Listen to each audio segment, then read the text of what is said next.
Bom, boa noite a todos e todas. Estamos começando a oficina do dia 16 de abril de 2024. A gente vai ter um probleminha introdutório para aquecer aí a oficina, como a gente sempre tem feito, né? Um problema especialmente interessante para os iniciantes, que ainda não tem muitos requisitos no seu repertório e vão conseguir acompanhar sem maiores problemas. E depois a gente vai ter esses 3 problemas ministrados aí pelo nosso voluntário da noite, né, o Henrique Mendes, que vai falar sobre vai falar de problemas que envolvem buscas em grafos e 2SAT. Então, mesmo aqueles que nunca brincaram aí com grafos ou com satisfazibilidade booleana, vão poder aí acompanhar um pouco também os problemas dele, porque são problemas aí mais introdutórios ao assunto, né? E o Henrique vai fazer uma pequena explicação aí também sobre esses conteúdos, né? Lembrando que todos esses conteúdos, especialmente buscas em grafos, tem lá na nossa jornada de iniciação, na nossa página, então tem a jornada de iniciação, onde você pode depois se aprofundar mais no assunto, né? Mas buscas em grafos, especialmente aí, são um assunto não tão elaborado, né? Não é tão difícil assim aprender. Às vezes, a gente vê muitos iniciantes que olham para um problema e, puxa, isso aqui envolve DFS, sei lá como é que faz, ou isso aqui é grafos, eu não entendo de grafos. Mas não é um conteúdo assim tão absurdo, tão de outro mundo, e você sabendo um pouco de programação, sabendo vetores, sabendo recursão, você já está em totais condições de aprender a fazer uma DFS sem problemas, tá? Então, bom, vamos lá, vamos começar com esse problema aqui do Code Forces para aquecer. Eu peço desculpas que eu coloquei esse problema na página apenas hoje, eu esqueci de colocá-lo antes, mas tudo bem, né? A ideia de colocar os problemas uma semana antes são os problemas que exigem pré-requisitos, né? Para vocês poderem ter uma semana para estudar esses pré-requisitos, o que não é o caso do problema introdutório. Mas, de qualquer forma, na próxima semana, os problemas já estão lá e vocês já podem verificar os pré-requisitos, tá? Vou pedir também que todo mundo que está presente aqui, ou assistindo a gravação, ou participando online, preencha a lista de presença. O link do formulário está lá no grupo do Telegram. Bom, vamos lá. Esse problema é um enunciado bastante simples, sem muito blá, blá, blá.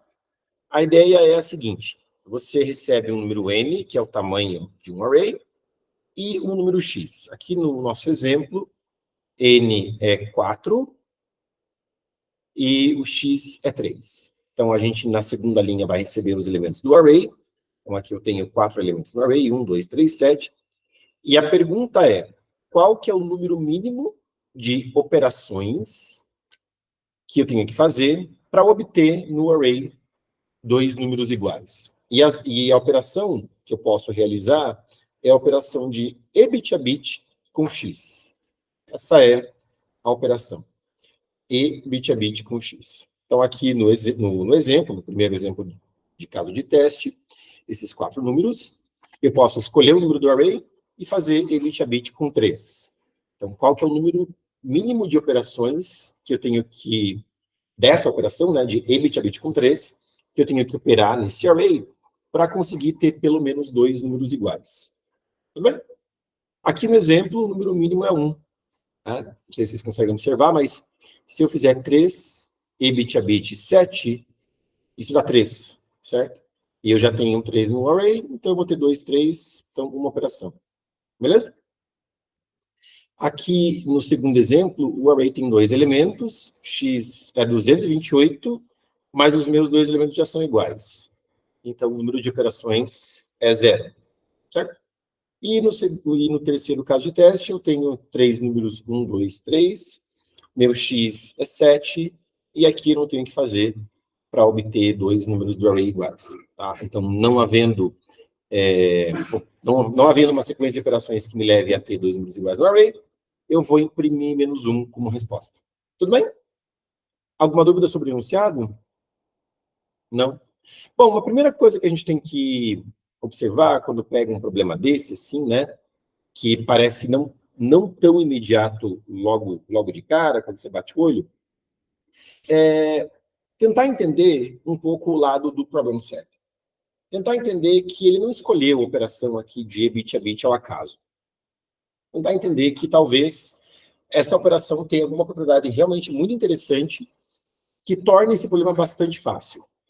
A gente tem que perceber, né, que o n pode ser bastante grande, 10 na quinta. Então, qualquer abordagem do tipo, eu vou iterar sobre todos os pares de números no array, faço um for dentro de um for, alinhado, e para cada par de números considerado, eu avalio se tem como eu pegar um dos números ou os dois e fazer em bit a bit com x, e aí ver se os dois números ficam iguais. Bom, essa solução, por mais trivial que ela possa parecer, ela não vai passar, né? Porque ela vai exigir aí um número quadrático em n de operações, ou seja, 10 na 10 operações, e isso é admissível aqui para as restrições do problema, né? Ver se tem mais pessoas querendo entrar, acho que não. Agora, a operação de bit a bit, ela é bastante interessante aqui para o problema, e ela torna o problema bastante fácil pelo seguinte. Então, opa. O que acontece quando eu aplico a operação e bit a bit x duas vezes sobre o mesmo elemento do array? Então, digamos aqui, né, que eu escolhi o elemento 7, e o meu x é 3. O que vai acontecer se eu aplicar 7 bit a bit 3? Né? 7 é 1, 1, 1, 3 é 0, 1, 1. O resultado vai ser 0, 1, 1. Então, vai ser 3, certo? Agora, se eu aplicar e bit a bit x de novo, eu vou ter 3 de novo, certo? Então, eu nunca vou precisar, na solução ótima de tornar dois números iguais no array, eu nunca vou precisar aplicar a operação de e bit a bit x mais de uma vez sobre o elemento do array. E se eu quero tornar dois números do array iguais, isso implica que o número máximo de operações que eu vou ter que fazer para tornar dois números iguais, se é que existe esse número de operações, esse número máximo de operações é... E aí, o que vocês me dizem? 1 ou 2, né? Talvez eu precise fazer duas operações de e bit a bit x para pegar duas posições do vetor e torná-las o mesmo número. Mas não é maior que 2. Concorda comigo?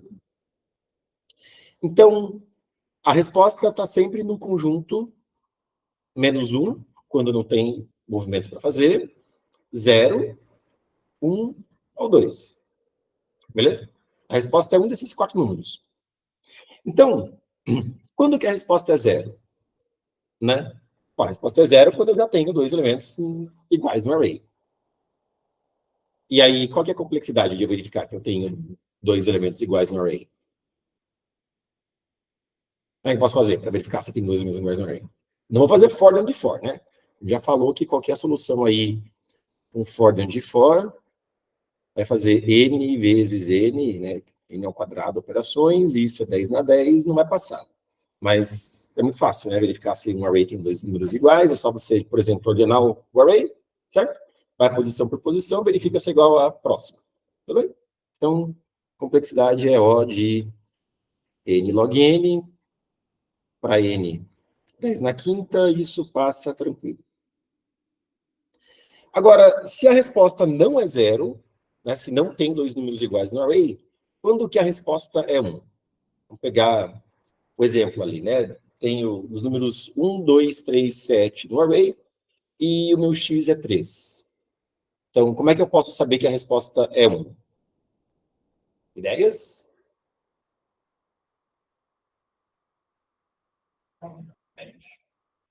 Um 7 ou uma busca binária, né? Já que você ordenou o array, quer dizer, pega cada posição, faz a operação, e aí o número obtido você vê se ocorre no array em alguma outra posição.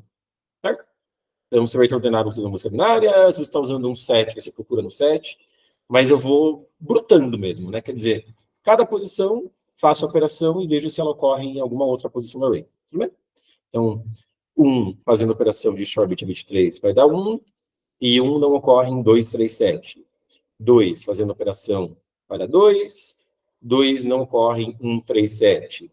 3 fazendo a operação dá 3, 3 não ocorre em 1, 2, 7, 7 fazendo a operação dá 3, opa, e 3 aparece já aqui no subarray 1, 2, 3, certo? Então, aí eu sei que a resposta é 1, e a complexidade também aqui, ó, de n log n, né? Se eu vou ter que ordenar o array para poder fazer a busca binária, ou se eu vou fazer no set, também vai dar n log n, né?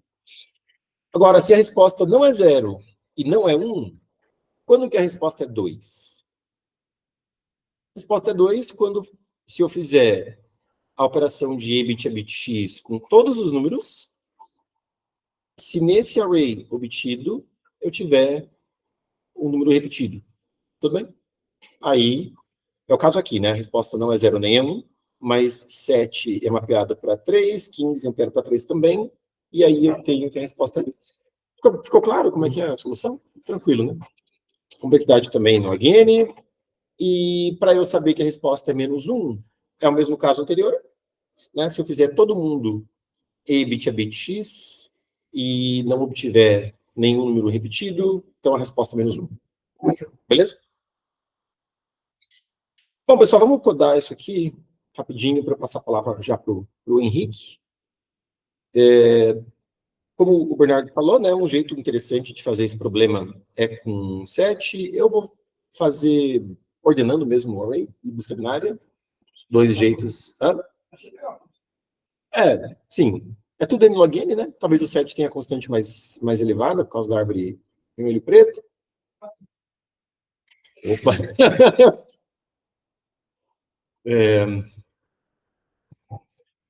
Vamos lá.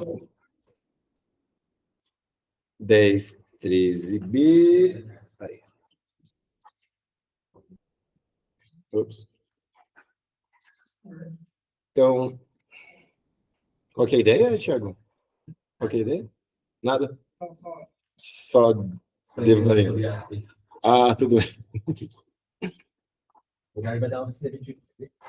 Ah, é? Bom, hein? Esse editor. Eu vou ter aqui o N, o X e o array A. O nosso max é 10 na quinta, né? A gente viu lá na descrição do problema.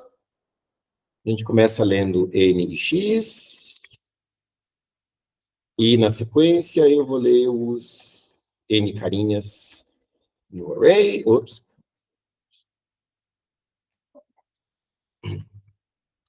E vou ordenar o array. Eu vou criar um outro array também, que vai ser útil, que é o array B, que é para computar para cada posição o resultado da operação. Então, o BI vai ser o AI e bit a bit X. Beleza?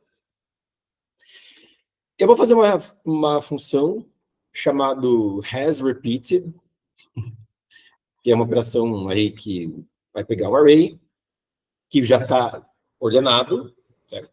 E que verifica se esse array tem os elementos, tem elementos repetidos. Então, se o array A já tem elementos repetidos, a resposta é 0. Se não, se o array B tem elementos repetidos, a princípio a resposta é 2. Se não, a resposta é menos 1. E agora a gente só tem que considerar o caso quando a resposta é 1. No caso, a resposta 1 não está considerada aqui. As respostas prévias podem estar certas, exceto o caso da resposta 2. Quer dizer, se a resposta é 0 mesmo. E agora, se a resposta é 2... tá, menos 1 também, né? Quer dizer, 2 pode estar errado, porque a resposta pode ser 1, e menos 1 pode estar errado. Porque pode ser de eu ter mapeado todo mundo com números diferentes, e dentro dos números ser iguais entre si no vetor B, mas um deles ser igual ao outro número do vetor A. Né? Então, 2 ou menos 1 podem estar errados, porque a resposta pode ser 1. Então, no caso da resposta não ser 0, eu vou ainda considerar a resposta ser 1. E aí é só fazer uma varredura no vetor, para cada elemento na posição, e preciso fazer uma busca binária para achar esse elemento e bit a bit x no restante do vetor. Eu vou fazer assim. Poderia, né, fazer um binary search do array A mais N, e o número que eu procuro é o AI E bit a bit X. O problema é quando aquilo que a busca binária retorna é a própria posição I. E eu quero, na verdade, procurar esse elemento no array de A0 a I-1 e de AI mais 1 até a N. Certo? Eu não quero achar esse elemento na posição I.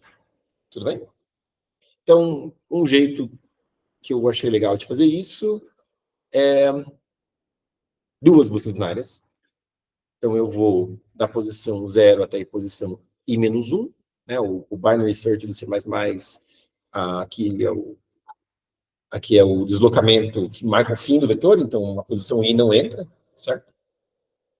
Então, eu faço duas buscas binárias. Uma é para procurar da posição 0 até a posição I-1, e a outra é para procurar da posição I mais 1 até a posição N-1. Beleza?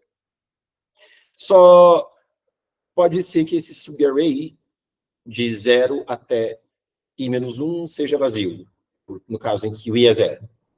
Então, eu não vou disparar essa busca binária nesse caso.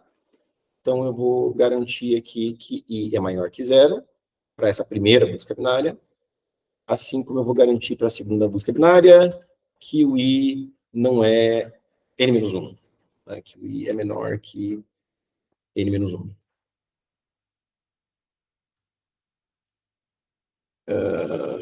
Beleza, acho que aqui esse cara fecha lá. E aí, valendo esse ou, uma das duas buscas binárias retornando verdadeiro, a resposta é não. Alguma dúvida aí, pessoal? Não? Vou só implementar aquela has repeated, bem legalzinho mesmo. Recebe um array.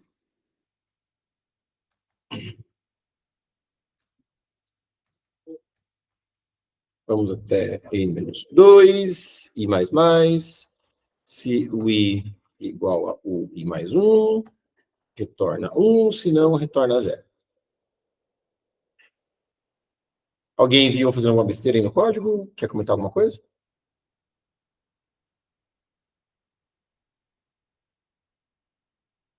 Não? Eita, fui alternar aqui. Besteira. Vou... Pode falar, Thiago? Ah, sim, eu parei de apresentar, né?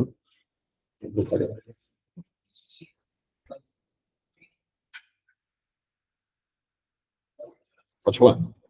Não tem que ordenar o vetor B também para Precisa? Certo?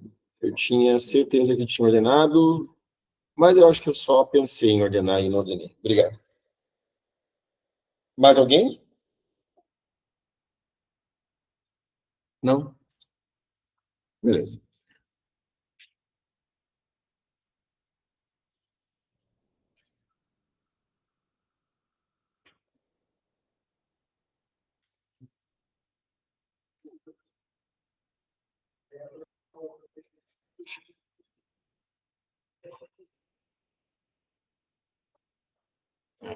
Travou aqui. Lado.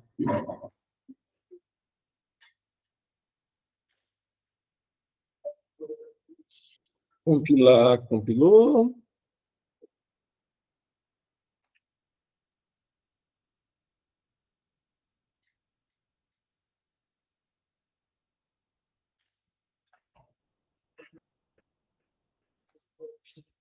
A resposta do primeiro exemplo é 1.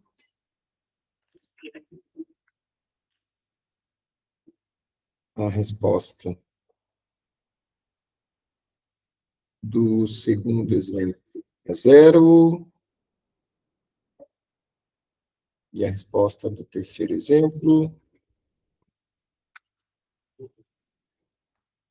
é menos 1. Beleza. Aqui eu vou submeter.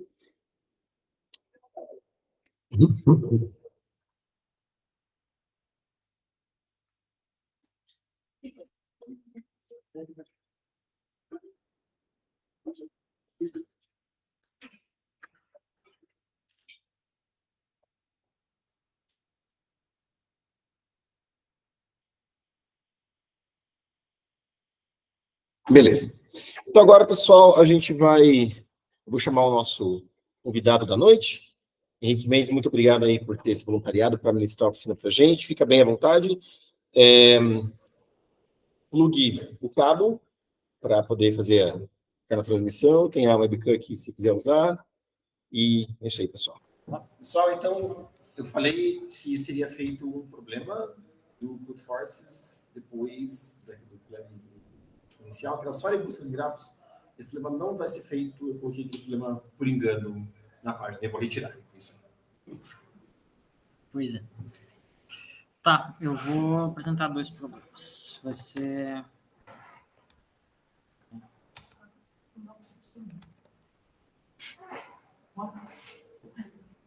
Vou dar zoom, calma.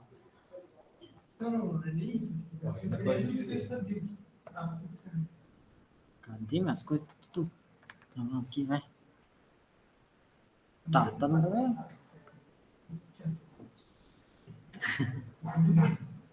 Tá, eu vou apresentar o problema do Brute Forces. Os dois são sobre o mesmo conteúdo, são sobre buscas em grafos, especificamente sobre toSet, que é problema de satisfação dupla.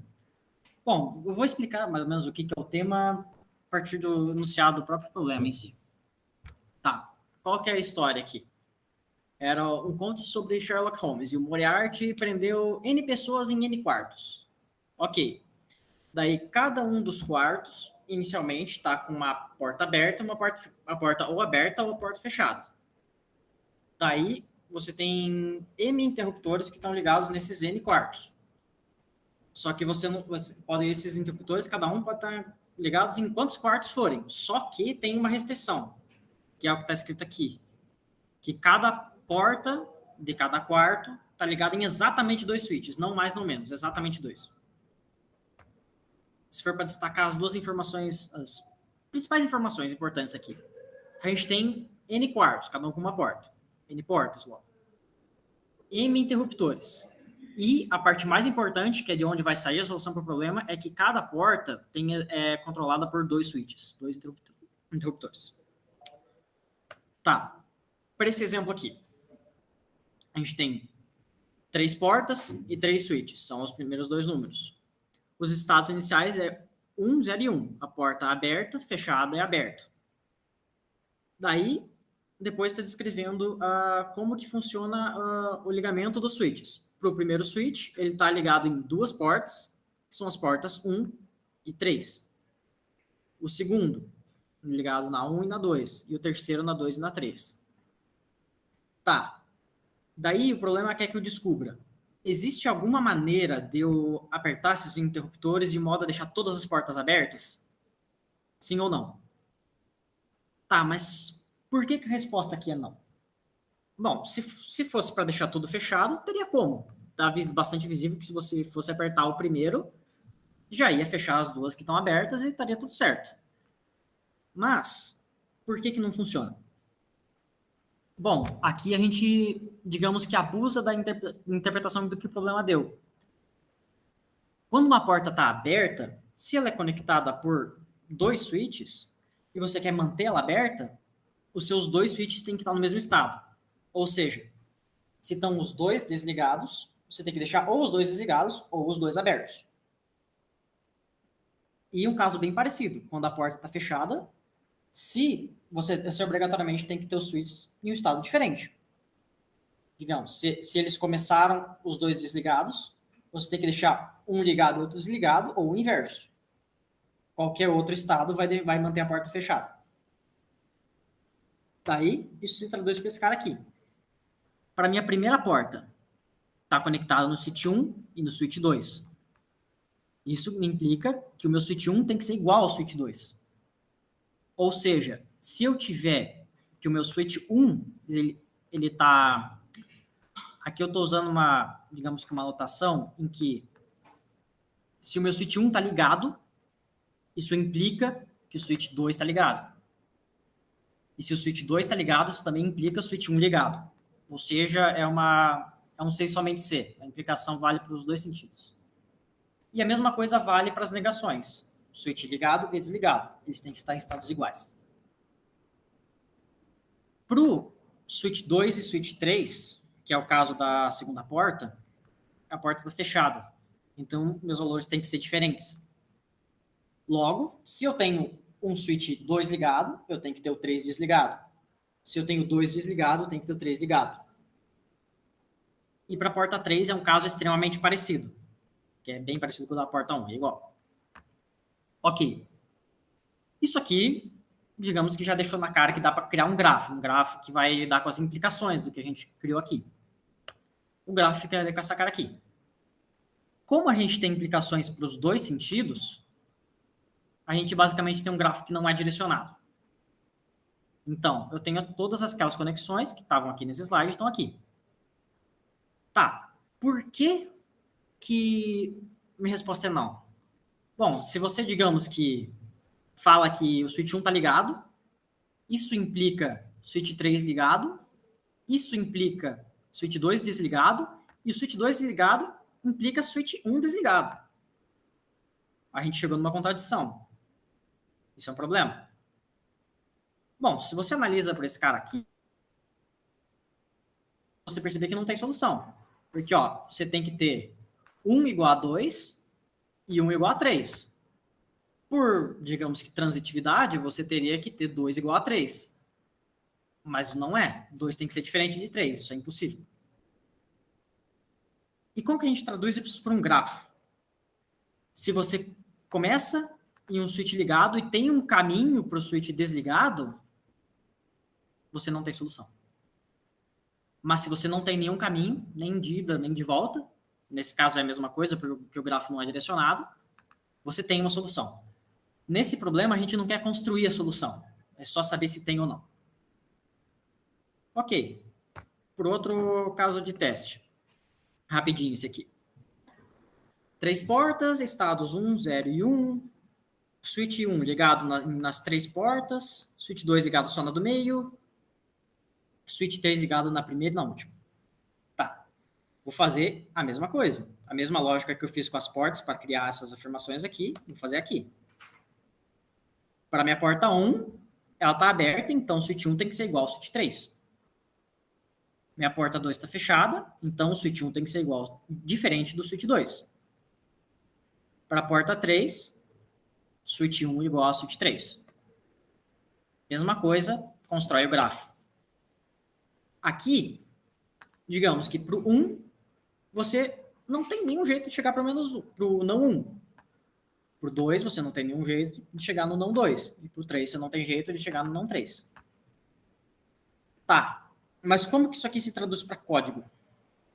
Isso aqui vira conceito de componentes conexas, em grafos não direcionados. O que é uma componente conexa? É quando você tem, digamos que um subconjunto dos vértices, um subgrafo, falando um pouquinho mais geral, em que você tem um caminho entre todos os pares de vértices. Por exemplo, 1, 3 e não 2 é uma componente conexa, porque você consegue fazer um caminho em qualquer par desse conjunto. E a outra componente conexa seria não 1, 2 e não 3. Percebe que elas são totalmente distintas. Elas não se conversam, digamos assim. Tá. Então, o que a gente tem que fazer nesse problema? A gente tem que processar as entradas, ver para cada porta quais são os switches e se essa porta está aberta ou fechada, que é tudo que está dando entrada, construir o grafo e aplicar um algoritmo que me dê essas componentes conexas. E se eu tiver qualquer i de 1 a n, que a componente do i seja igual à componente do não i, você não tem solução. Mas se essa comparação sempre falhar, ou seja, se todos tiverem componentes diferentes, você tem solução. Bom, vou dar, né? Vou dar. Vamos embora. Vou colocar Então, esse é o 776D.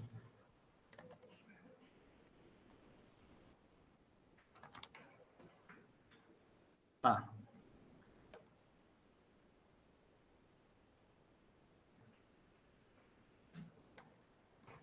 Tá bom também? Então tá bom.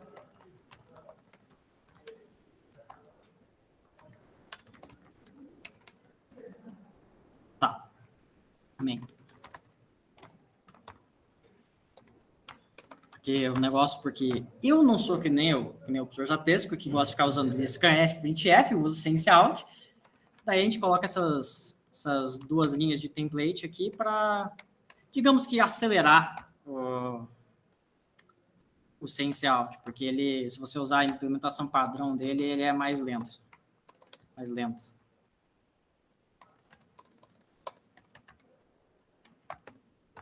Tá. O que a gente tem aqui? Nossa entrada começa com NM.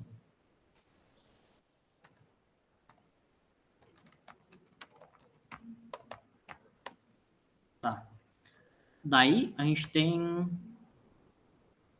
A próxima linha tem N inteiros que vão me contar os status das portas. Ok, vamos processar esse cara aqui.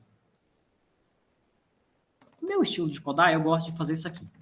É uma referência que tem no próprio livro dos Halim para fazer shortcut, você codar mais rápido, digamos assim. É. Eu defino uma espécie de macro, digamos assim. Esse cara aqui, sempre que você vê VI e VI, é um vetor de inteiros, com tamanho N.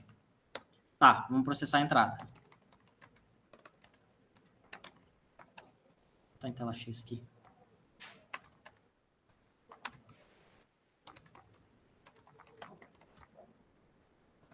Beleza, processei a entrada dos meus estados iniciais. Agora vai vir os switches.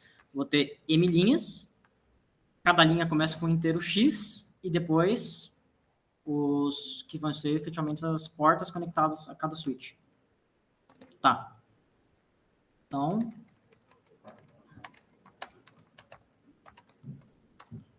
iterando sobre os switches, eu vou ter int X, vai ser a quantidade de portas que ele está conectado.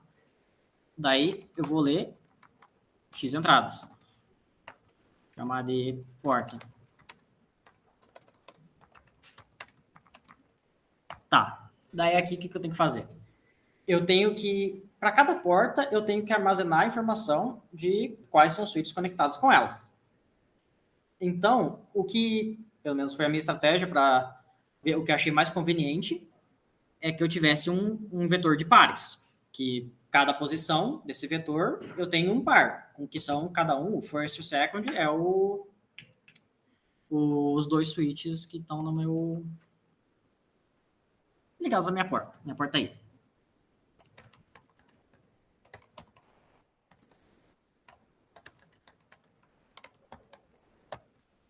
De novo, coisa minha. Tá, mesma coisa, vou ter N portas. Aqui eu vou inicializar especificamente com -1, -1. Que facilita para eu processar essa entrada aqui. Tá, aqui eu estou processando cada uma das portas. Mas se eu não li nenhum switch para essa porta, eu gravo isso no meu first do pair. Como assim? Se o nome que eu dei? Switches e ponto first for -1, eu não li o primeiro. Então, eu já gravo nele.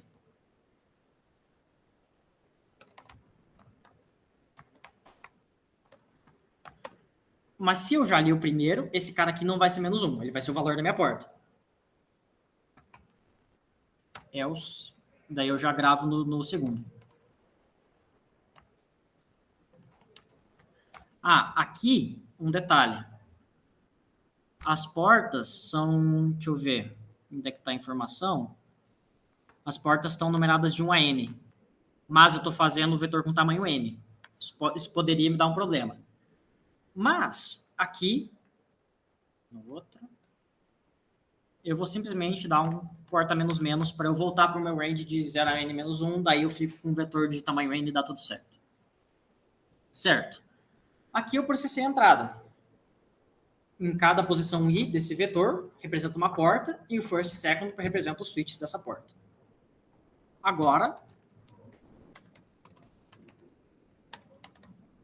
construir o gráfico de implicações. Tá, como que a gente faz isso? A gente tem que processar porta a porta e fazer aquela associação, se a porta inicialmente estava aberta ou fechada, e definir essas implicações. Certo. Para todas as portas.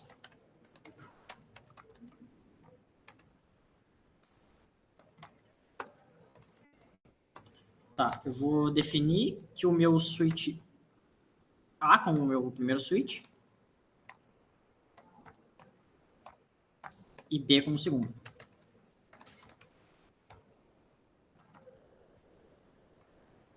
Beleza. Agora eu tenho que verificar o estado inicial.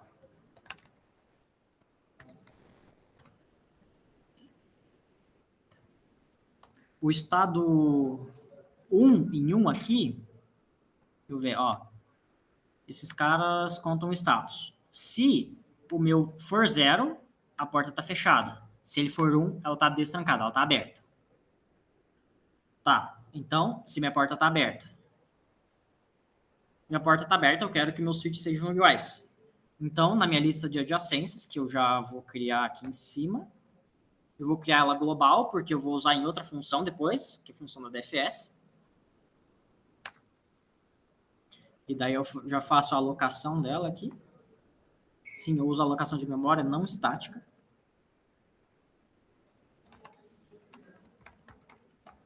É isso, né? Não é vector VI.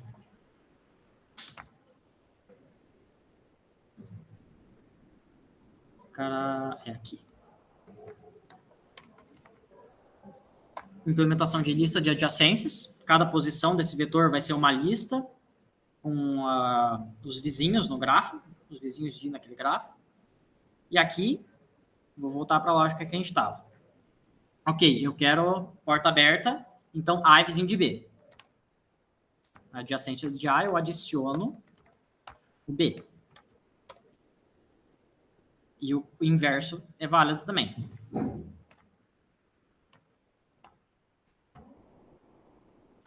Daí aqui eu também tenho que fazer isso com as negações. Como que eu vou estruturar as negações? Tá, aqui ficou meio diferente. E já vou corrigir essa alocação aqui, porque ela está errada também. Por quê? O meu grafo ele é construído baseado nos interruptores, nos switches. Mas eu tenho que ter estados para todos os switches e estados para todos eles negados. Ou seja, eu tenho que ter 2m espaços nesse vetor. Aqui, ó. Aqui eu tenho que ter 2m. Por quê? Como que eu vou fazer? De 0 a n menos 1 vai ser os valores não negados, os valores positivos. E os valores de m até 2m menos 1 vão ser os valores negados. Como que eu vou fazer isso? Daí, quando eu quero representar um cara que está negado, eu uso isso aqui.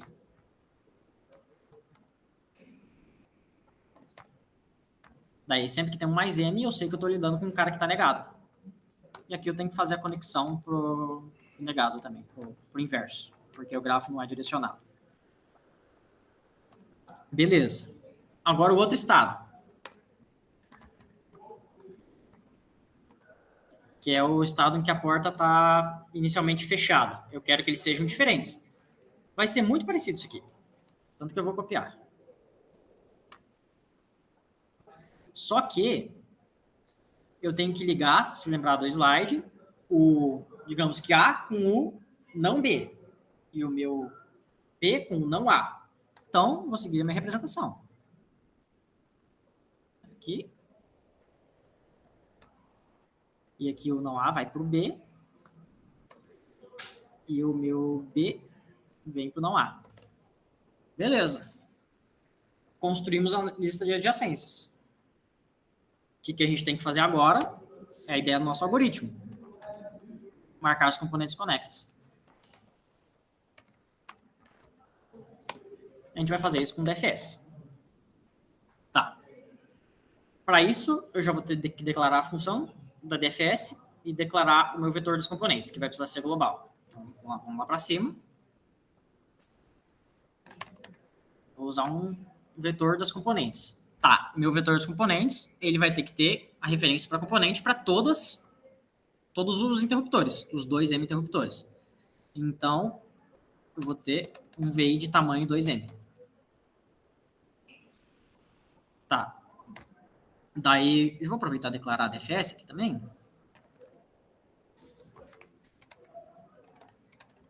Eu já preencho ela. Tá, aqui, agora eu tenho que fazer uma DFS padrão por todos os switches. Oh, meu Deus.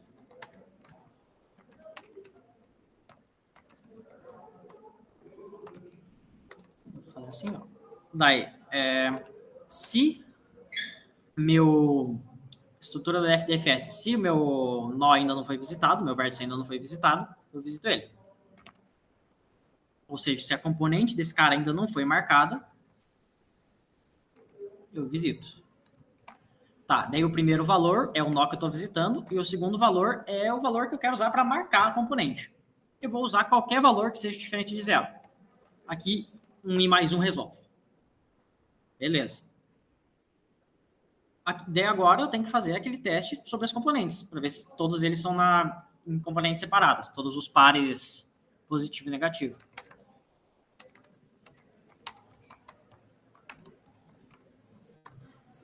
As componentes com 0, O C++ inicializa automaticamente com 0, né? No VI. É vector, né? É. Uhum.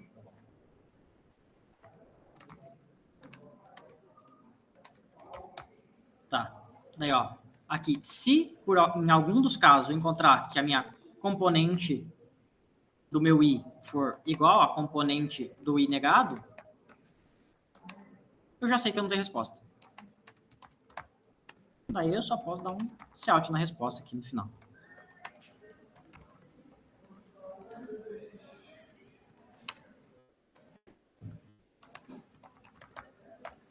Ah, um negócio que eu gosto de fazer também, nos defines, isso aqui. Defining de line com barra N, que também acelera as coisas. Não preciso explicar por quê, mas acelera. Só faltou preencher DFS. 3 linhas. Marca a componente. E eu visito todos os vizinhos de U.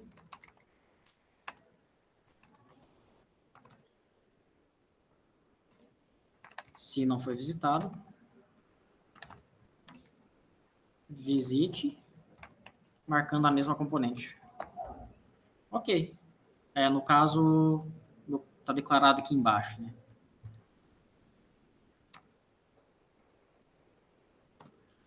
Ok. Então, se alguém viu alguma coisa muito errada, me avise, por favor, senão eu vou testar as entradas. Aqui, entrada 1, minha saída tem que ser null. Vamos ver. F++, CF. Null. A princípio, tudo certo. Para minha segunda entrada, vou fazer de novo, né?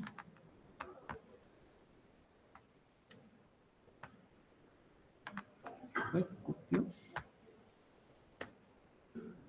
Copiou, será que foi certo? Foi. Vou dar de novo. Eita, vamos ver o que aconteceu. Então, não foi certo.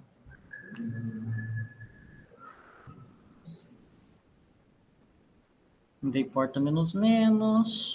Marquei os componentes.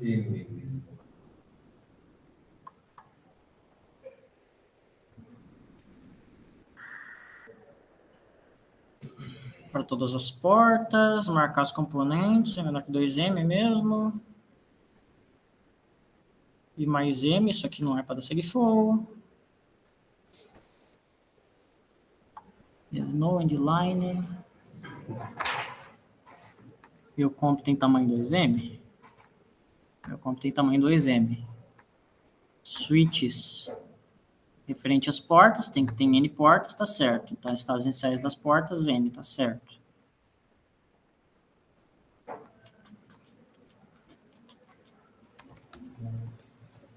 Esse aqui tá certo também, né? Tá. First, porta.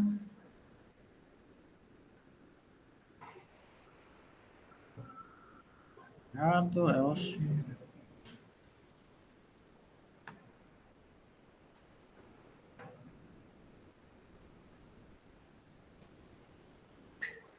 Aqui também tá certo. Eu vou tentar rodar de novo, porque não achei. Estágios de debugging. Tá, não mudou nada. Definitivamente não mudou nada. Aqui tem aparentemente era. Tá, os componentes. Não, aqui não tá mesmo. Calma aí. The third... Ah, não, foi... Não sei se coloquei eles lá dentro também. O tamanho de comp tem que ser 2M, não tem que ser 2M? É 2M porque ele é referente aos switches. Os interruptores que são o grafo. E aqui também tá igual. NM estão iguais. Então, não seria o problema nesse caso, pelo menos.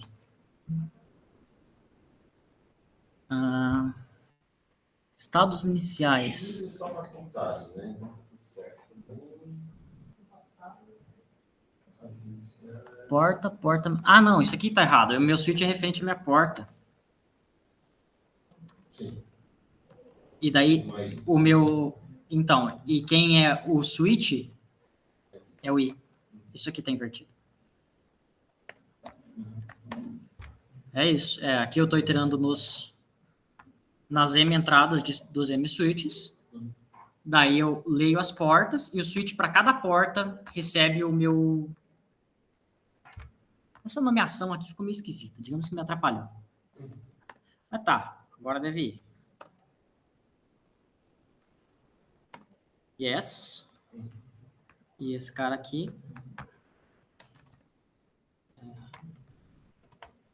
Cacete. Ô, cacete.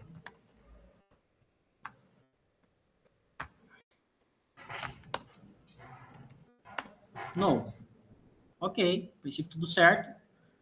Agora deixo pro judge. Oficina. Cadê? CF. Vamos ver.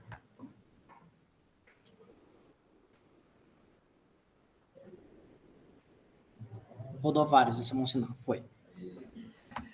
Maravilha. Temos o próximo agora. É um problema bastante parecido. Esse aqui do CSS, Giant Pizza. Tá, vamos lá.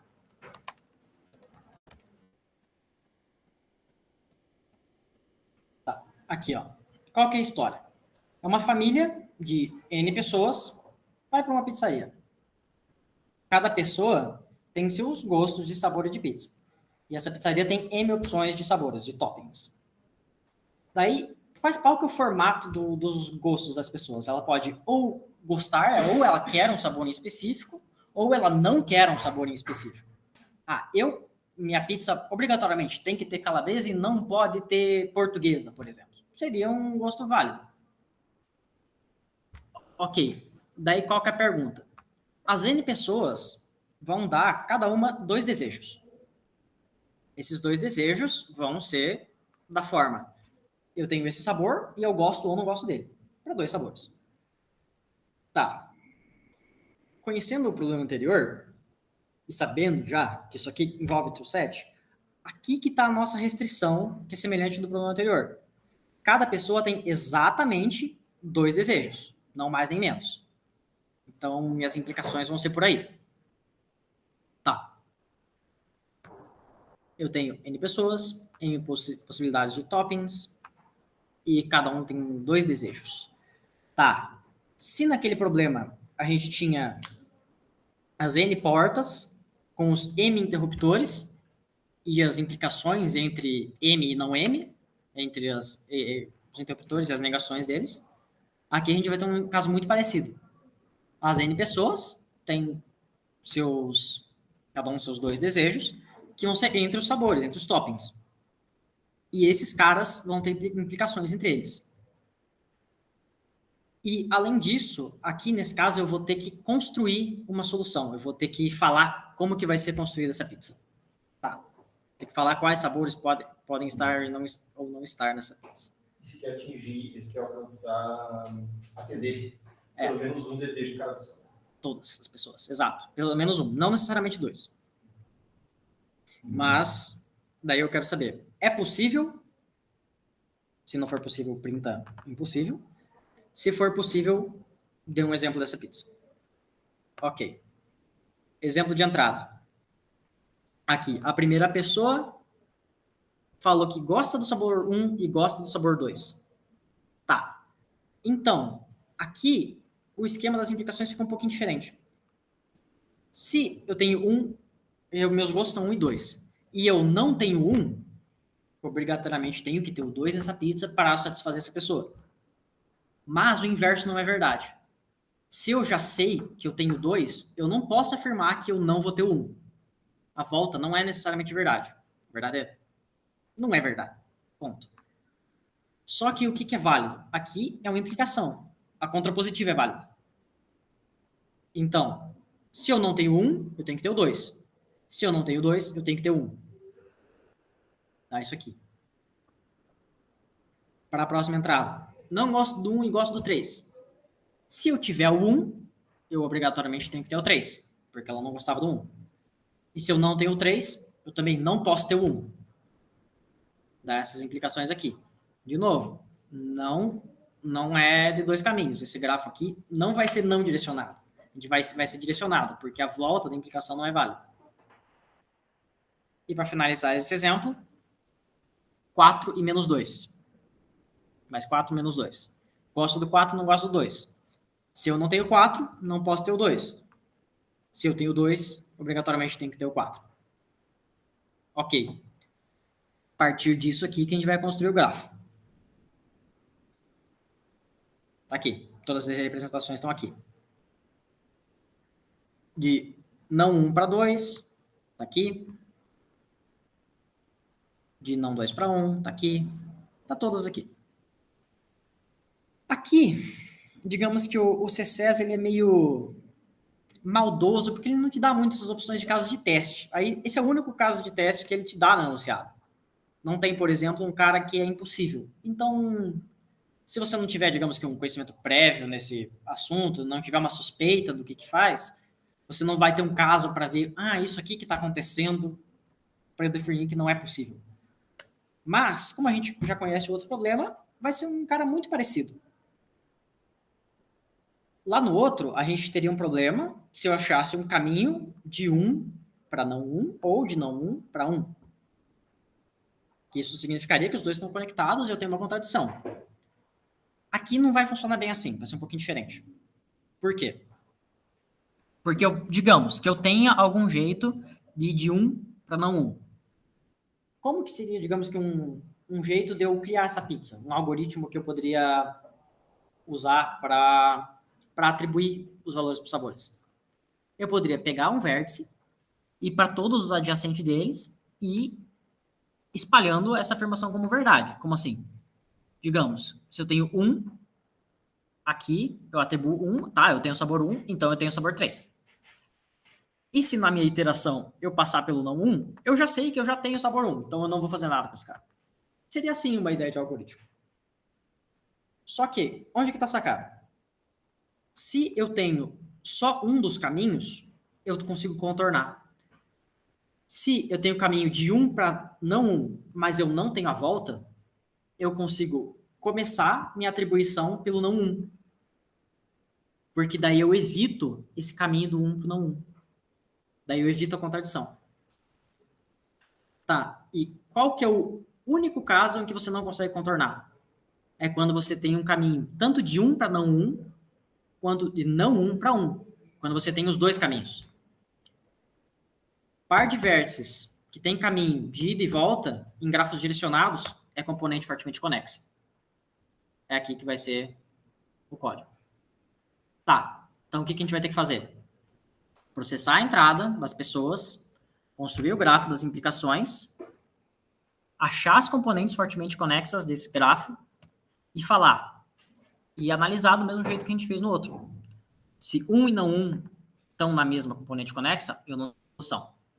2 e não 2, não tenho solução. 3 e não 3, não tenho solução. Se todas tiverem componentes separadas, daí eu tenho que fazer uma atribuição. Mas para isso, eu vou deixar para comentar na hora do código, porque digamos que eu vou abusar do algoritmo de componentes fortemente conexas. Especificamente, vou usar o de Kozajara. Sempre confundo se é Kozaraja ou Kozajara. É Kozajara, né? Kozaraju. Esse aí mesmo. Esse cara aí mesmo. Tá. Acho que é R primeiro. Tá. Vamos lá. Esse é o sucesso. Eu prefiro esse. Eu acho mais fácil. Mas o target retorna a organização topológica. Aí, ó. Exatamente. Exatamente.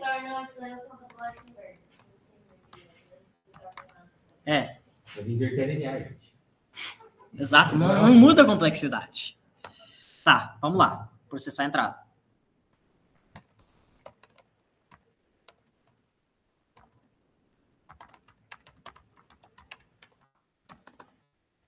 Tá, aqui... Bom, vou começar também mesmo.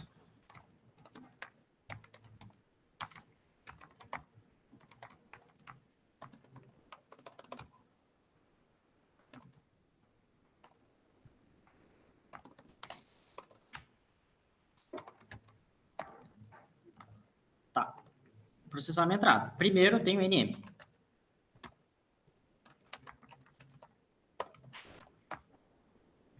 Vou deixar meus defines aqui já, porque eu vou usar, né? Define VI. Não vou usar mais nada. Tá. Depois eu leio para as N pessoas.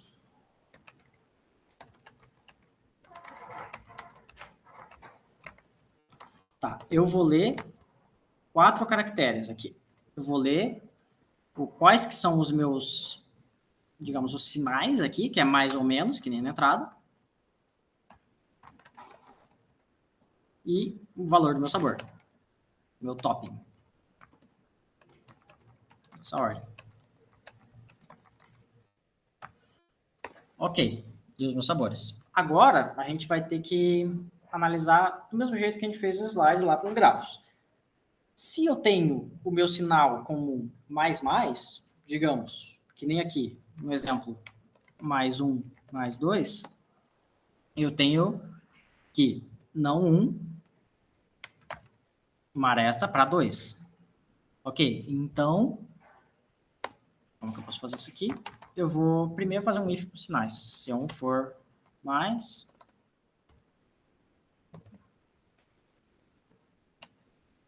E C2 for mais também. Tá. Como que eu construo o grafo? Tá. Eu tenho, digamos que de uma forma um pouco mais geral, mais A mais B. Eu vou ter não A aplica B e não B aplica A. A gente constrói isso aqui. A gente vai precisar da lista de adjacências. E para o algoritmo de componentes fortemente conexos, vai precisar do grafo transposto aqui, que eu já vou construir na mesma. O grafo transposto nada mais é que o grafo com as arestas invertidas. Com as direções invertidas. Tá, na minha lista de adjacências, o não há. Depois eu tenho que fazer a alocação, isso aqui não posso esquecer, né? Não há não, né? A mais M. Tá certo isso? Tá, né? B. Não Ok. há É. B. Uhum. Não, Exato. B.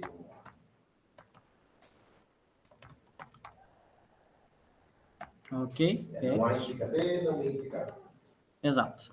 Daí, eu tenho essas implicações e eu tenho que fazer no grafo transposto a mesma coisa. Só que invertido. No grafo transposto, o B tem uma aresta para A mais M. Mais M.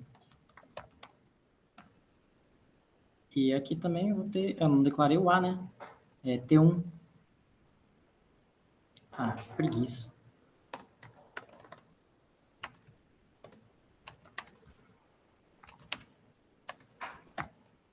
Ok, agora esses caras existem.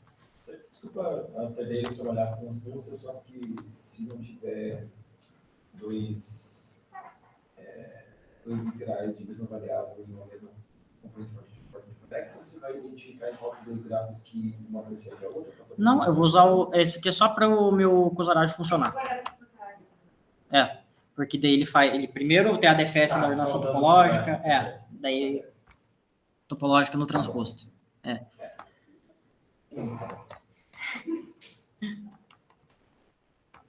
Aqui eu... Não, aqui eu fiz o de cima. A com B mais M. Deve ter codado, na verdade, umas 2 vezes na vida, faz muitos anos. Tá. Tá, daí agora vou fazer para os outros casos de sinais.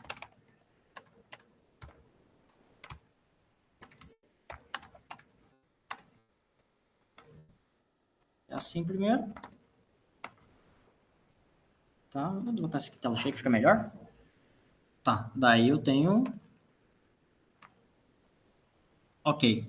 Quando eu tenho menos A mais B, eu tenho que a negação do primeiro implica o segundo. Então, a negação do cara que já está negado, só A, que é ele positivo, implica B. Daí a contrapositiva, B mais M implica A mais M. E aqui no transposto é só inverter. B implica A. E A mais M implica B mais M. É isso aí mesmo. Ok.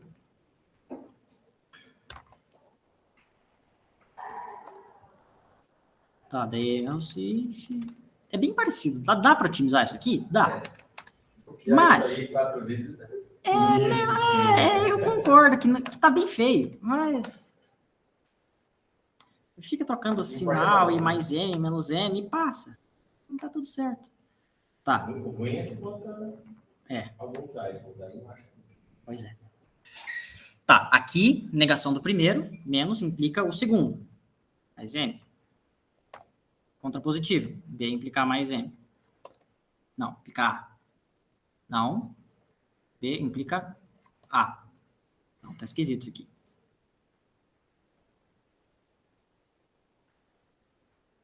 Não, A mais M aqui. O primeiro negado, o segundo negado implica o primeiro. E o transposto tem que inverter. B, A. Então, A, B.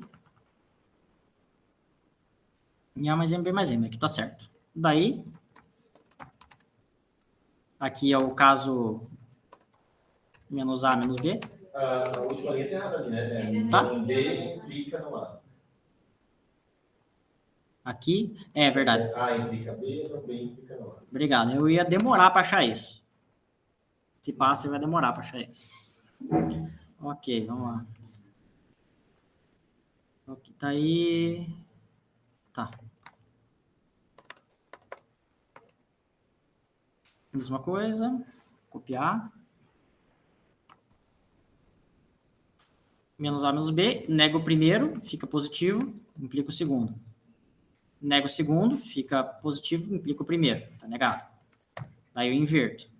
B mais M implica A, aqui embaixo, e A mais M implica B. Beleza. Construí o grafo. Agora, uma vez o grafo construído, que deu para fazer isso já na entrada mesmo, a gente acha as componentes fortemente conexas. Daí, para isso, a gente vai usar o cossarádio, porque já conto por quê. A gente vai precisar do ordenação topológica e depois um vetor para componentes também. Eu vou declarar as DFS aqui. Vai ter duas DFS. A primeira vai ser só para marcar minha ordenação topológica. Só preciso do meu U. Eu vou precisar de um vetor de visitados para isso também. Marco meu U como visitado. Visito os vizinhos dele.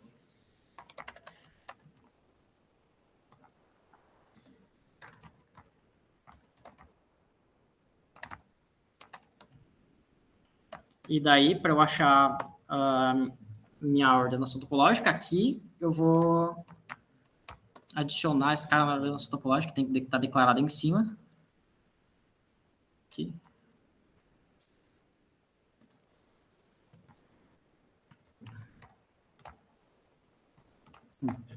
Só que esse cara aqui a gente tem que ter em mente que ele pega a ordenação reversa. Depois que ele resolve todos os filhos de um vértice, ele adiciona esse vértice na lista. No vetor, nesse caso.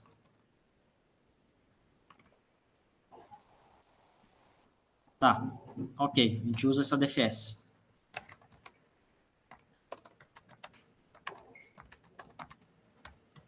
Vai ser 2M aqui também? Fazer as alocações. Vai ser 2M aqui também. Se esse cara não foi visitado.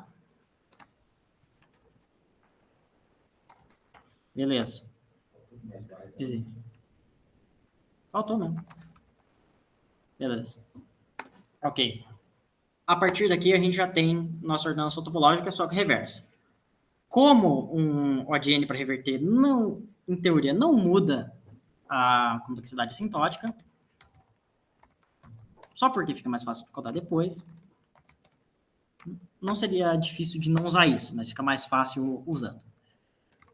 Daí, aqui agora vem a sacada do Kozarato, que é de componentes firmemente conexos. Eu faço uma visita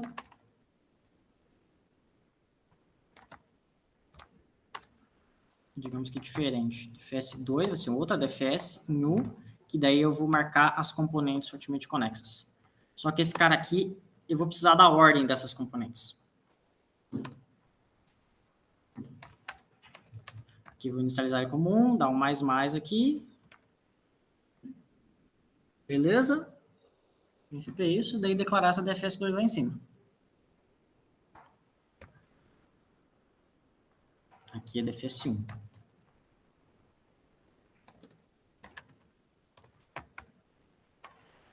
Ok, int U, int C, marco minha componente e visito todos os meus vizinhos, só que é no meu grafo transposto.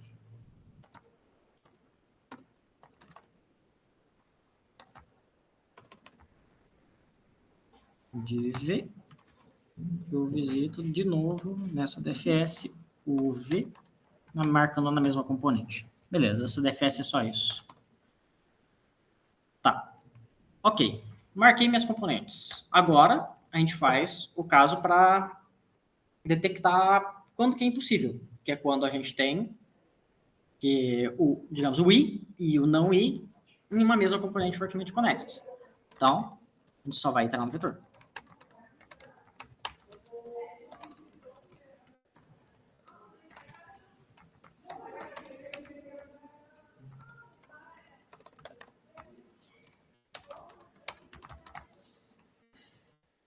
Esse cara aqui em cima.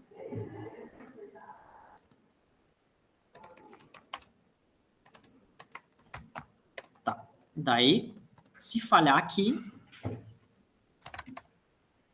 daí, if, ok.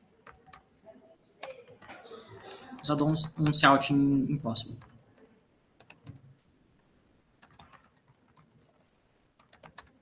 E retorno 0.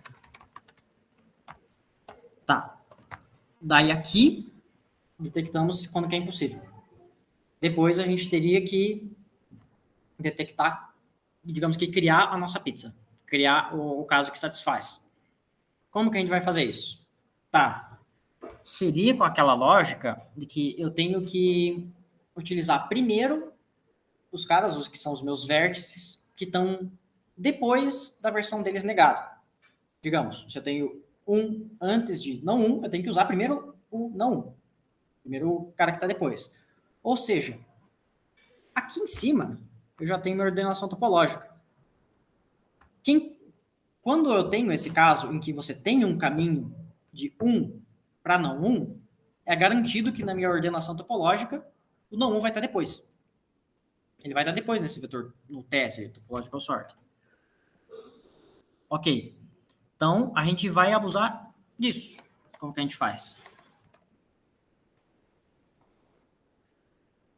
Tá.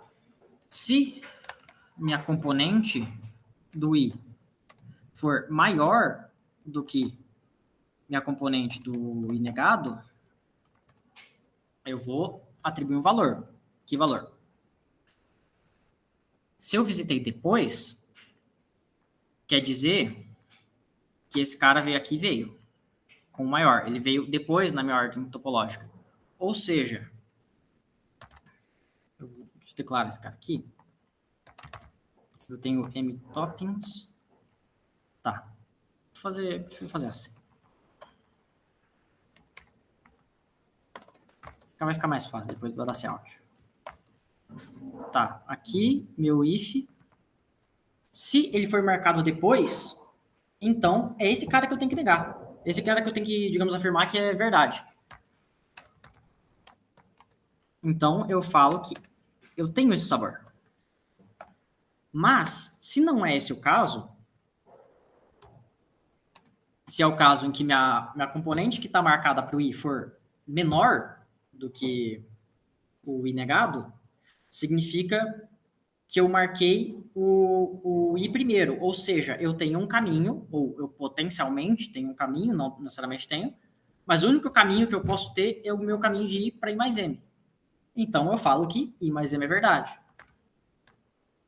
Que o I negado é verdade. Ou seja, I é que eu não vou ter esse sabor. Atribuir. Essa é a parte, digamos que mais confusa do problema.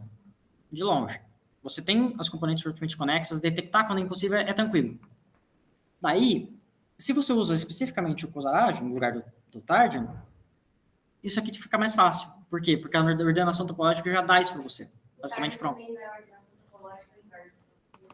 Tá na mesma, mas... enfim. Bom. Para...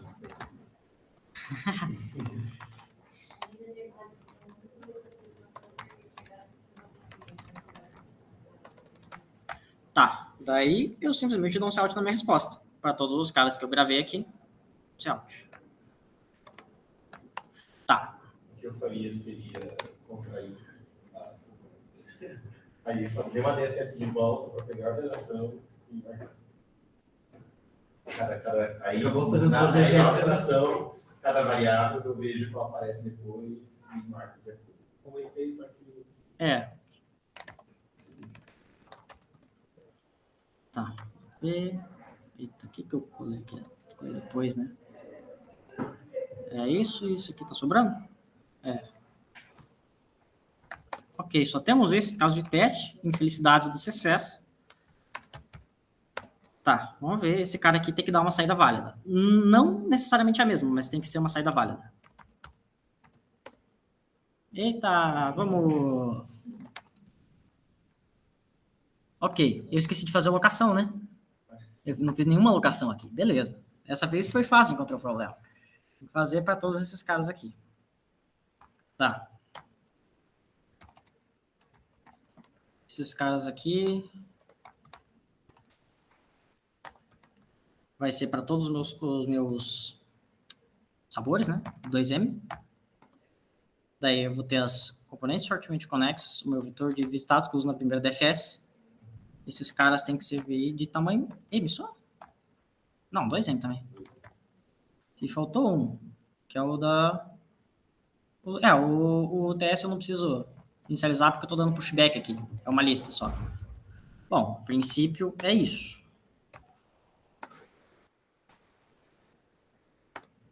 mais. Tá, esse resultado é válido? Bom, é só a gente olhar para esses caras aqui. Mais 1, mais 2. Eu tenho tanto 1 quanto 2. Esse cara está satisfeito. Menos 1, mais 3. Eu tenho mais 3. Esse cara está satisfeito. Mais 4, menos 2. Ele também está satisfeito porque tem o 4. Beleza. É uma solução a princípio válida. Mandar e agora... Vamos ver.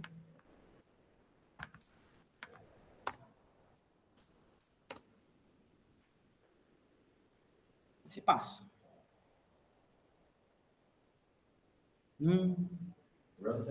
Time error é memória. Vamos lá. O que deu aqui? Preciso ver. Eu tenho que dar um... Já sei. Esses toppings aqui, eles também são dados de 1 a M. Tem que fazer a mesma coisa que eu fiz lá no outro. Daí eu itero de 0 a M menos 1. Daí dá tudo certo. Isso explica, a princípio é para explicar os mesmos caras lá. Então, vamos ver só se continua o mesmo resultado. Mesma coisa. Vamos ver.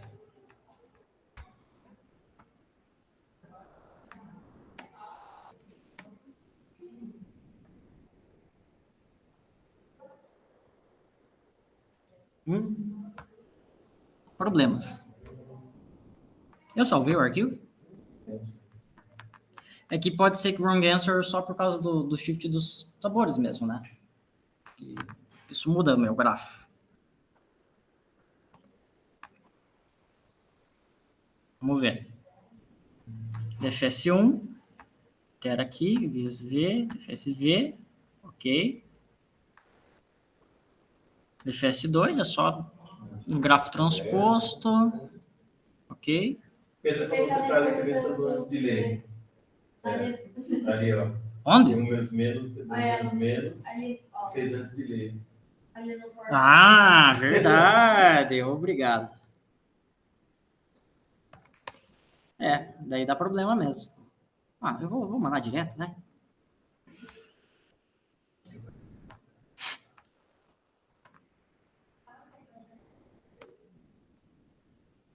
Agora vai, né? E foi. Boa. Show. É isso. Se tiver alguma pergunta que eu consiga responder, pode fazer. Sensacional, hein? Alguém mais perguntas aqui, pessoal? Não? Legal.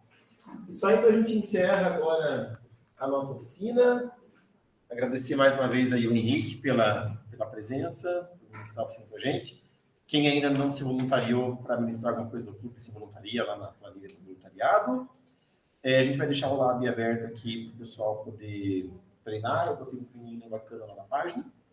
E valeu, Henrique. Tudo de bom. Nada. Obrigado.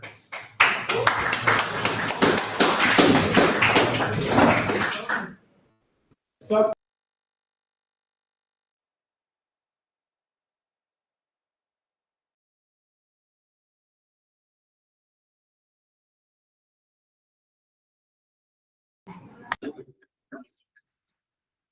pessoal que está online, a gente vai ficando por aqui daí, tá? Vou fechar a sala do Google Meet, mas vocês podem ir treinando.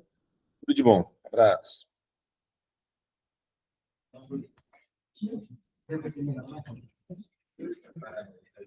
E Pedro, Raul, venham aqui algum dia, presencial, pô.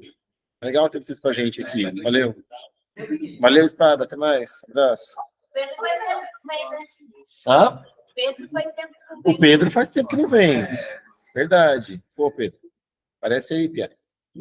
Até mais, pessoal. Abraço. Olha o Thiago também ali. Tchau, tchau.